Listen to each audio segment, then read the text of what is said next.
அன்பு நண்பர்கள் அனைவருக்கும் வணக்கம். இன்றைக்கி நம்மளோட டாபிக் தம்ப்நெயில்லேருந்தே கண்டுபிடிச்சிருப்பீங்க. ஆஃப்டர் 12th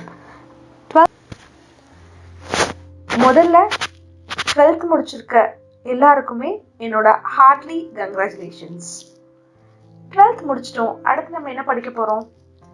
12th நம்ம என்ன கோர்ஸ் எடுத்தோமோ அதை டிபெண்ட் பண்ணி தான் நம்மளோட ஃபர்தர் மூமெண்ட் இருக்கும். For example 12th first group physics chemistry படிச்சிருக்கோம் அப்படின்னா அது ரிலேட்டடாக நம்ம ஒரு கோர்சஸ் எடுக்கலாம். இல்லை அக்கௌண்ட்ஸ் எக்கனாமிக்ஸ் படிச்சிருக்கோம்னா அது ரிலேட்டடாக நம்ம மூவ் ஆகும். இந்த ரெண்டுத்துக்கும் பெரிய டிஃப்ரென்ஸ் கிடையாது. நம்ம ஒன்று நம்ம பெரிய மூவ்மெண்ட் நடக்கிற ஒரே விஷயம் arts and science, engineering, doctor, இந்த மாதிரி விஷயங்கள் தான். இதில் எப்படி நம்ம தெளிவாக கோர்ஸ் சூஸ் பண்ணணும் இதை தான் நம்ம இந்த வீடியோவில் பார்க்க போகிறோம். பொதுவாக நம்ம எந்த கோர்ஸ் படித்தாலும் என்ன காலேஜில் படித்தாலும் கடைசியாக நமக்கு நிற்கிற ஒரே ஒரு கொஸ்டின், வாட் இஸ் நெக்ஸ்ட்? அடுத்து நம்ம என்ன பண்ண போகிறோம்? கோர்ஸ் முடிச்சதுக்கப்புறம் என்ன வேலை கிடைக்கும்? இதை டிபெண்ட் பண்ணி தான் நம்ம இன்றைக்கே என்ன கோர்ஸ் படிக்கலாம் அப்படிங்கிற மைண்ட் செட் நமக்கு ஓடுது. அதனால நம்ம ஜாபை டிபெண்ட் பண்ணி இன்னைக்கு ஒரு சில பாயிண்ட்ஸ் நான் உங்களுக்கு கொடுக்குறேன். இது ஹெல்ப்ஃபுல்லாக இருக்கும்னு நினைக்கிறேன். ஃபர்ஸ்ட் திங் பார்த்தீங்கன்னா ஐடி ஜாப்ஸ். இன்னைக்கு ட்ரெண்ட்ல இருக்க ஜாப்ஸ் எல்லாத்துலேயும் பார்த்தீங்கன்னா ஐடி ஜாப்ஸ். ஏன் இன்னைக்கு ட்ரெண்டா இருக்கு?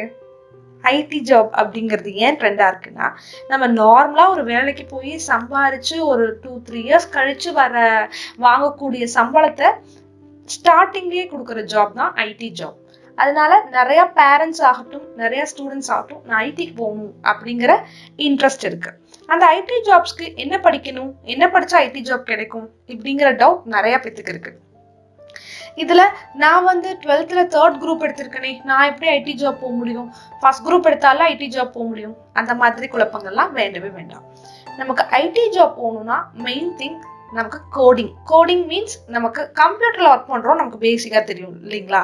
இந்த கம்ப்யூட்டர்ல ஒர்க் பண்றதுக்கு நம்ம எப்படி ஐடி ஜாப்குள்ள போவோம்? நான் அக்கௌண்ட்ஸ் படிச்சிருக்கேன், நான் எப்படி ஐடி ஜாப்குள்ள போவேன்? இந்த மாதிரிக்கு ஒரு கிளியரன்ஸ். ஃபர்ஸ்ட் நம்ம 12th முடிச்சதுக்கு அப்புறம் நம்ம ஒன்று இன்ஜினியரிங் செக்டர்ல போவோம், இல்லைன்னா ஆர்ட்ஸ் அண்ட் சயின்ஸ் செக்டர்ல மேக்ஸிமம் ஆஃப் பீப்புள் போவோம்.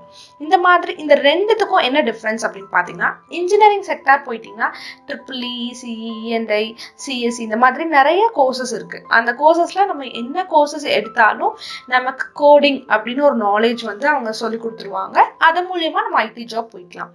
இப்போ ஆர்ட்ஸ் அண்ட் சயின்ஸ் வச்சுட்டு நான் எப்படி ஐடி ஜாப் போக அப்படின்னு கேட்டிங்கன்னா, ஆர்ட்ஸ் அண்ட் சயின்ஸ்லையும் BSc computer science, BSc information technology, BSc computer technology, இந்த மாதிரி நிறைய கம்ப்யூட்டர் பேஸ் பண்ண கோர்சஸ் அவைலபிளாக இருக்கு. அந்த கோர்சஸ் படிக்கும்போது நீங்கள் ஐடி ஜாப்குள்ள ஈஸியாக வர முடியும். இந்த கோர்சஸ் படிச்சதுக்கு அப்புறம் நமக்கு தேவையான C++, ஜாவா, இதெல்லாம் கோடிங் அப்படின்னு சொல்றாங்க இல்லையா, இதை நம்ம தனியா கோர்சஸாவும் படிச்சுக்கலாம்.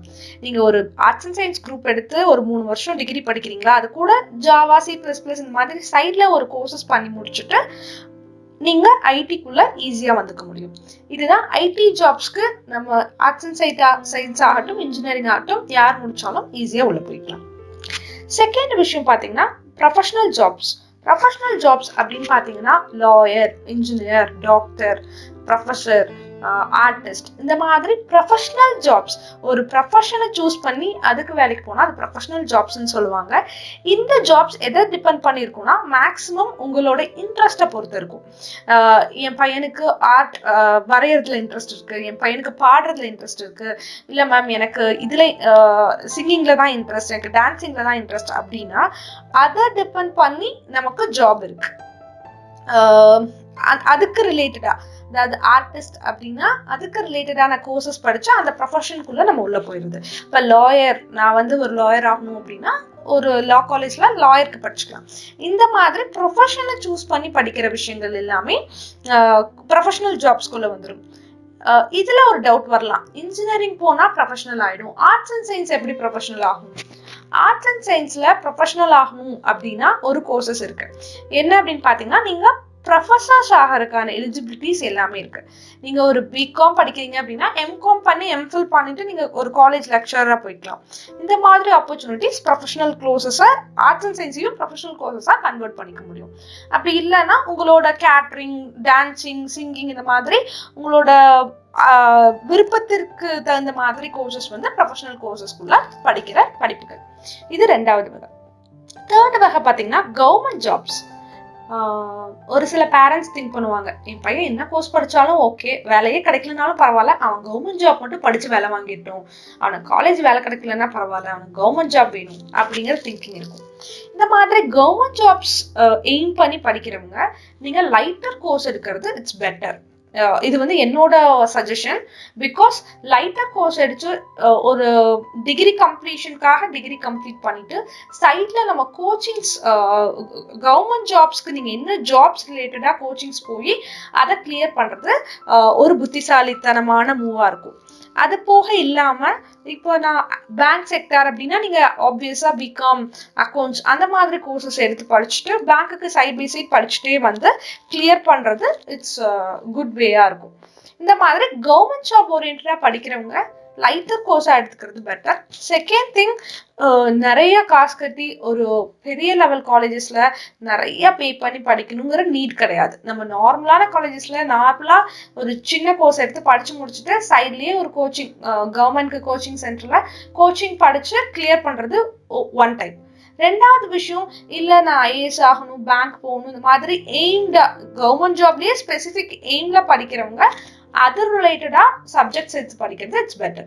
ஃபார் எக்ஸாம்பிள் ஐஏஎஸ் ஆகணும் அப்படின்னா ஐஏஎஸ்ஆருக்கு it's eligible just 1 degree.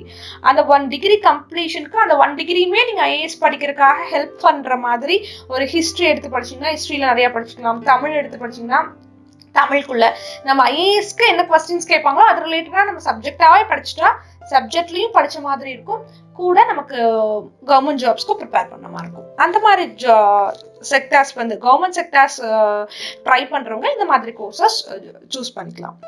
Fourth பார்த்தீங்கன்னா பிஸ்னஸ்குள்ள போகணும்னு எய்ம் இருக்கவங்க, ஃபர்ஸ்ட் திங் பிஸ்னஸ்குள்ள போகணும்னு எய்ம் இருக்கு அப்படின்னா அந்த பிஸ்னஸை பத்தி படிச்சுட்டு உள்ள போறது இட்ஸ் பெட்டர். அது வந்து படிக்கிறத தாண்டி அனுபவம். இதுல கோர்சஸா படிக்கணும் அப்படின்னா பிசினஸ் ஓரியன்டட் கோர்சஸ் நிறைய அவைலபிள் இருக்கு. அந்த மாதிரி பிசினஸ் ஓரியன்டட் கோர்சஸ் படிச்சுட்டு ஒரு பிசினஸ் ஸ்டார்ட் பண்றது இட்ஸ் குட்.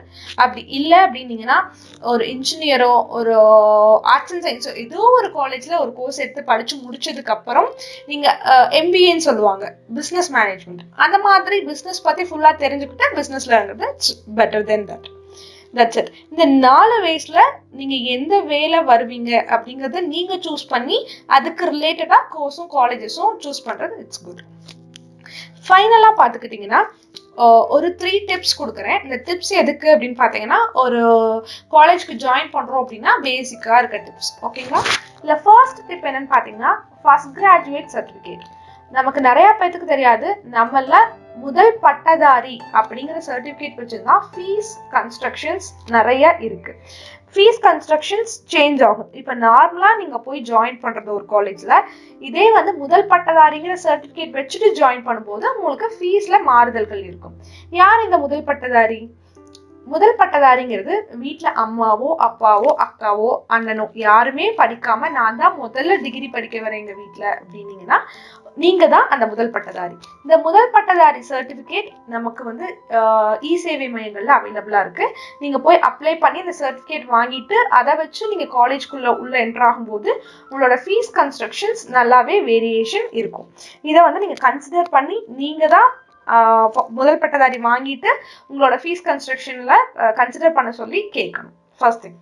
செகண்ட் திங் என்னன்னு பாத்தீங்கன்னா எல்லாத்துக்குமே லோன் எலிஜிபிலிட்டி அவைலபிள். நம்ம கவர்மெண்ட்ல ஈஸியா எஜுகேஷன் லோன்ஸ் வந்து நமக்கு அவைலபிளா இருக்கு. நீங்க ஜஸ்ட் அப்ளை பண்ணாவே எஜுகேஷன் லோன் கொடுக்கறதுக்கு நிறைய பேங்க்ஸ் இருக்கு. அதனால படிக்கிறதுக்கு அமௌண்ட் ஒரு தடையே கிடையாது. நீங்க என்ன கோர்ஸ் என்ன காலேஜ் எடுத்தாலும் அதுக்கான லோன் ஃபெசிலிட்டிஸ் ஈஸியா அவைலபிள் இருக்கு. வித்தின் 1 வீக்ல உங்களுக்கு வந்து எஜுகேஷன் லோன் சாங்ஷன் ஆகுது, நீங்க அப்ளை பண்ணி வாங்கிக்கலாம். அதனால லோன்ஸ்க்கு கேட்டு பாருங்க. ஏதாவது படிக்க முடியல அமௌண்ட் இல்லை அப்படின்னு இது பண்றவங்க லோன்ஸ் ஃபெசிலிட்டிஸை ஆஃப் பண்ணிக்கலாம். தேர்ட் விஷயம் பார்த்தீங்கன்னா நிறைய free academies coaching academy available.